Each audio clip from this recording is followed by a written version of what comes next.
क्या भारत में peacefully protest करना सरकार के खिलाफ आतंकवाद करने के बराबर है? यह सवाल मैं इसलिए आपसे पूछ रहा हूं क्योंकि रिसेंटली एक ऐसा इंसिडेंट हुआ है जहां पे सरकार के खिलाफ प्रोटेस्ट करने वाले लोगों के खिलाफ जो धारा लगी वो धारा आतंकवाद की धारा थी। उन्हीं लोगों ने केस किया सुप्रीम कोर्ट में और सुप्रीम कोर्ट में उनका केस सुन रहे थे chief justice of India Suryakant साहब। जस्टिस सूर्यकांत ने दो तूक कहा कि प्रोटेस्ट टेररिज्म के बराबर नहीं है।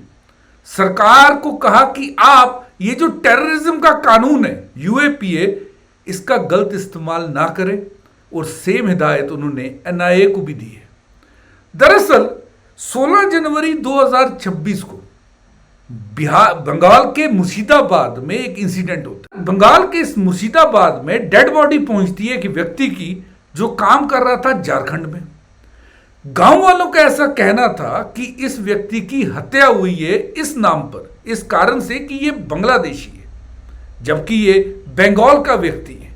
तो जो बांग्लादेशियों के खिलाफ एक भावना जगी थी भारत के कई हिस्सों में, उस भावना ने इस व्यक्ति की जान ले ली। गांव वालों का ऐसा कहना था कि इसे बांग्लादेशी कहकर उसके नाम पर मारा गया है, कहीं ना कहीं मजहब के नाम पर मारा गया। लेकिन झारखंड पुलिस का ऐसा कहना था कि इस व्यक्ति ने सुसाइड किया हुआ है। जब इसकी डेड बॉडी, व्यक्ति की डेड बॉडी जब पहुंचती है मुर्शिदाबाद में, तो हम देखते हैं कि वहां पर बहुत सारे प्रोटेस्ट हुए, रोड्स ब्लॉक हो गए, ट्रेन को डिसरप्ट किया गया, जगह जगह टायर जला दिए गए और यह कहा गया कि यह तो डेथ बाय सुसाइड नहीं है जैसा झारखंड पुलिस कह रही है। 30 साल के इस माइग्रेंट व्यक्ति की जो जब जान गई, तो जो लोग प्रोटेस्ट कर रहे थे उन सबके खिलाफ वेस्ट बंगाल पुलिस ने तो कुछ कर ही नहीं पाई, इन्हें रोक ही नहीं पाई। फिर स्टेप इन किया नेशनल इन्वेस्टिगेशन एजेंसी ने। वेस्ट बंगाल पुलिस से उन्होंने इस केस को टेक ओवर किया और जो जो व्यक्ति मेन व्यक्ति थे प्रोटेस्ट करने वाले, उनके खिलाफ यूएपीए की धारा 15 के अंतर्गत, सेक्शन 15 के अंतर्गत केस रजिस्टर किया और यह कहा कि जो ये रीसेंट इंसिडेंट हुए हैं, जो रीसेंट प्रोटेस्ट हुए हैं, ये आम नहीं है, ये टेररिस्ट एक्ट है।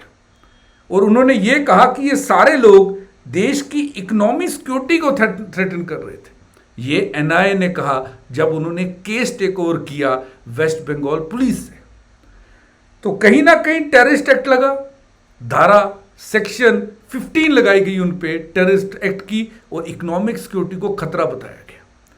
अगर आप यूएपीए एक्ट के सेक्शन 15 देखेंगे जिसमें टेररिस्ट एक्ट दिया हुआ है, तो इसमें किस किस एक्ट को टेररिज्म की एक्ट आप बोल सकते हैं, किसको ट्रीट किया जाएगा एज टेररिस्ट एक्ट, वो डिफाइंड है साफ साफ। यहां पे अगर आप देखेंगे डेथ, इंजरीज, लॉस और damage of destruction of property, disruption of any supplies अगर आप करते हैं, damage to monetary stability of India, smuggling, circulation of high quality counterfeit Indian paper currency.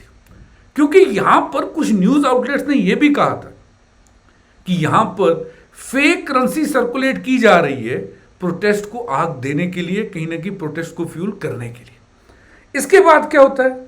इसके बाद हम लोग ये देखते हैं कि एनआईए जो व्यक्ति पकड़ती है उनके अंदर, उनको सेक्शन 15 के अंदर, यही टेररिस्ट एक्ट वाला जो सेक्शन है, इसके अंदर उनको बुक करती है। ऑफ कोर्स केस तो आगे बढ़ना ही था, इसे चैलेंज किया गया इसी सेक्शन 15 जो इन लोगों पे लगाई गई, क्योंकि लोगों का ऐसा कहना था कि हम तो पीसफुली प्रोटेस्ट कर रहे हैं। इसको चैलेंज किया गया था सुप्रीम कोर्ट में। सुप्रीम कोर्ट ने क्या कहा वो भी बताऊंगा। पहले आपसे एक चीज शेयर कर दूं, यदि आप यूपीएससी की तैयारी कर रहे हैं तो अनअकैडमी अपनी सब्सक्रिप्शन 17,999 रुपीज़ में आपके लिए लेके आया, यानी flat 55% of, limited period offer है। आप मेरा कोड NAVI57 भी यूज़ कर सकते हैं एडिशनल डिस्काउंट के लिए। अगर आप 18 महीने से ऊपर की सब्सक्रिप्शन लेते हैं, CSE एश्योर आपको मिलेगा। उसी के साथ साथ आपको ये बता दूं, यदि आप 2026 का अटेम्प्ट दे रहे हैं तो 15 फरवरी कल अनअकैडमी आपके लिए लेके आए all India prelims mock test, जो कि फ्री है। डिस्क्रिप्शन में लिंक के एनरोल करिए। सुबह 9:30 बजे और दिन में 2:30 PM आप टेस्ट को देकर कहीं ना कहीं तैयारी कर सकते हैं अपनी, कि आपकी तैयारी किस लेवल पे है, क्योंकि ये एग्ज़ाम हमारे एक्सपर्ट्स ने बनाया हुआ है। इसी के साथ आपको पता है यूपीएससी का फॉर्म जो नया पैटर्न से हिसाब से आया हुआ है, उसको फिल करने में काफ़ी लोगों को दिक्कत आ रही है। तो ऐसी दिक्कत अगर आपको आ रही है तो आप हमारे डिस्क्रिप्शन में एक लिंक है, उस पर जो फॉर्म फिलिंग हमारी हेल्पलाइन है उसके साथ कॉन्टैक्ट करिए। 1-on-1 मेंटरशिप से वो आपके इश्यूज भी रिजॉल्व करेंगे और फॉर्म भरने में आपकी हेल्प भी करेंगे। अब बढ़ते हैं टॉपिक की ओर। जब सुप्रीम कोर्ट एक केस पहुंचा कि कैसे कुछ लोग जो एक व्यक्ति की डेथ को लेकर प्रोटेस्ट कर रहे थे, और उनके हिसाब से वो साइलेंट प्रोटेस्ट कर रहे थे, नॉन वायलेंट प्रोटेस्ट कर रहे थे, कुछ बीच में ऐसे तत्व आ गए जिन्होंने वायलेंस भड़का दी एंड इंसिडेंट्स हुए, लेकिन जो बेसिक मॉड्यूल था प्रोटेस्ट का वो तो हमारा नॉन वायलेंट था। तो इस केस को सुन रहे थे जस्टिस सूर्यकांत, जस्टिस जयमाला बागची। कहीं ना कहीं इस केस में पार्टी बनाया गया मिनिस्ट्री ऑफ होम को भी और एनआईए को भी, क्योंकि एनआईए ने ही सेक्शन 15 इन्वोक की थी यूएपीए की।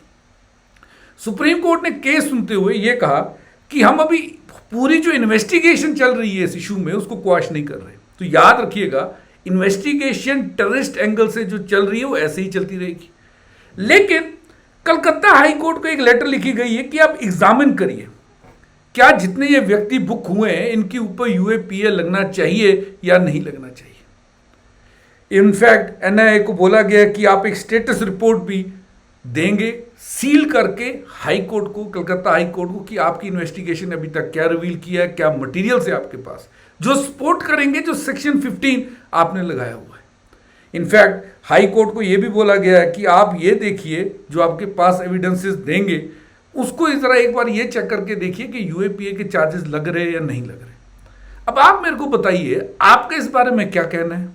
क्या सच में जो जितने भी प्रोटेस्ट इंडिया में हो रहे हैं क्या सबको एज ए टेररिस्ट एक्ट देखना चाहिए, या हमारे पास कहीं ना कहीं इस डेमोक्रेसी में राइट टू डिसेंट भी होना चाहिए?